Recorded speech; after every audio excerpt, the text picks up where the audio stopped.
deserters and dignity. At first glance, desertion and honor seem incompatible.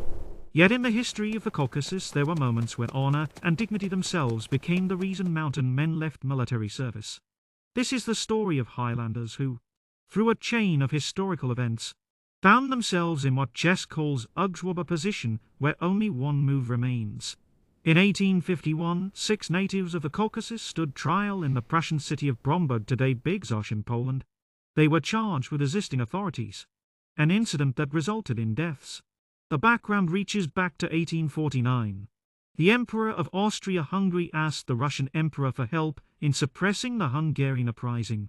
The Hungarians sought their own state. The Russian army, commanded by General Paskevich, the same Paskevich who had burned villages and crops in the Caucasus, was sent to crush the revolution.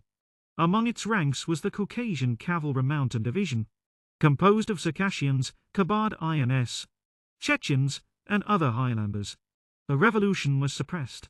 The troops returned and were stationed on the border between the Russian Empire and Prussia.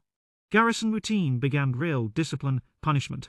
For a Highlander raised in a tradition of personal freedom and warrior honor, corporal punishment was not merely pain, it was disgrace. One of the Circassians was beaten. It was seen as an insult to dignity. 10 horsemen decided to leave. Each had 2 horses, personal weapons, and a dagger, the symbol of honor. They crossed the border and offered their service to the King of Prussia. Prussian gendarmes escorted them to Bromberg. Then bureaucracy intervened. They were ordered to surrender their weapons, especially their daggers. The Circassians refused. To surrender a dagger meant to lose dignity. A clash erupted. The Circassians attempted to break away on horseback. Gunfire and hand-to-hand fighting unfolded in the streets of the city. Gendarmes and several Highlanders were killed. The survivors barricaded themselves inside a building. Reinforcements arrived. Dragoons set the structure on fire. After the assault, 6 remained alive, 2 of them severely wounded. The trial began. The city was stirred. European newspapers followed the case closely.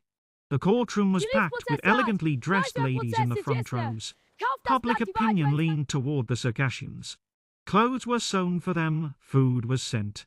Their restraint and composure left a deep impression. Witnesses recalled that boys would visit the place where they were held. One Circassian gave a child a silver gauze. In the evenings they played music on an instrument they had made themselves. The verdict: 2 years of imprisonment. The court emphasized that the sentence did not dishonor them. The defendants accepted it calmly. Applause sounded in the courtroom. 2 of the wounded later died from their injuries. The others requested permission to leave for Istanbul. It was denied. The fate of most of them disappears into the archives.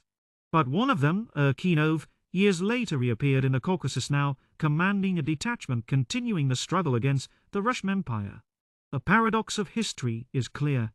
The Highlanders first fought for their own freedom, then found themselves in an imperial army sent to suppress Hungarians who were also fighting for independence. There is another historical irony. In the 9th century, among the Magyar tribal confederation were Kabar groups of Caucasian origin, and their leader Erb-Ted was himself a Kabar. Centuries later, empires placed people of related origins on opposite sides of the barricades. One may serve, one may swear an oath, one may march on distant campaigns. But if a person's honor is taken away, the oath loses its force. Dignity is greater than command. Honor is greater than allegiance.